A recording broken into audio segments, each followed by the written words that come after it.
Eh, no. Yeah, dako eh.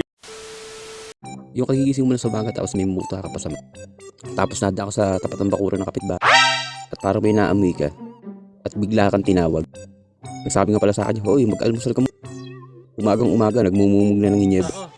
Kagigising ko pa lang sila, patulog pa lang. Kasi meron dito, inaya ko daw, halikan daw ako. Ayos na talaga ako. Sino? Meron sa akin. Gago na ito ka! Ano kwentong pagong? Oo. Diba kahit nasing ako kagabi, wala na, yung mga bata, di ba? Yun lang naman nakakandaan ko eh. Kwentong pagong eh, binibiro natin si Ana. Si Ana. Ibiro natin. Wala talaga dito ako. Uy, ito eh. Nandyan ako hanggang matapos eh. Kaya nga. Gago na ako. Hindi ako wala eh. Ito, ayan oh.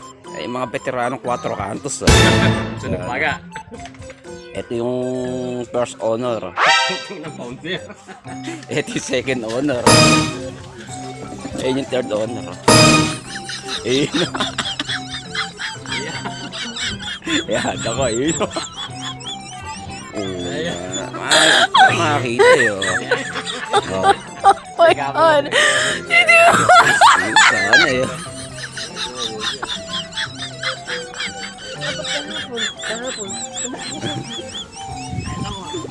Hindi, ngayon lang yan. Huwag mo akong bitinin, di bali mo lasing ako. Mamaya mga ano, hindi dalawa kayo. Pagkaubos daw. Eh, paubos na rin yung 4 nila eh. Kaya na may pang sundot. Mayroon kong minum ng bitin. Kahit sa ulo. Mga veterano ng 4 kantos. Nagulat na ako. Biro ko lang pagdating. Biniro ko. Ano tayo? Eh, inaya ako. Doon na yun naman. May pinasok ako. Eh, nag-uunap ako. Gabi na. Ay, biglang naglapag. May kuko na. Ang pulit siya na. Hindi pa eh. Puro sa akin pala. Bukasan na yung ganun. Hindi, naisip rin siguro kasi na ano yan.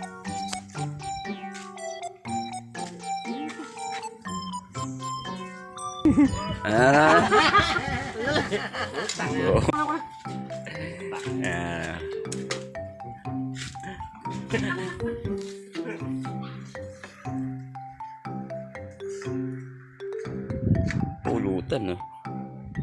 Log. May pulutan ka na, may pang-almusal ka pa. Itong isa naman na ito, napapasayaw na lang ng walang dahilan.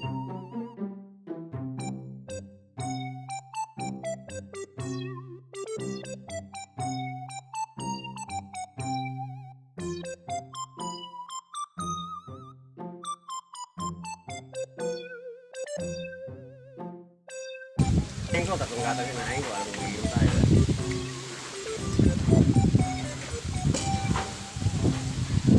Diba? Inuman mo sobrang tahimik. Umalis na rin pala ako. Baka mapabilang pa ako sa apat. Dahil nga raw kulang daw ang araw sila ng isa. Tulog yun na yan.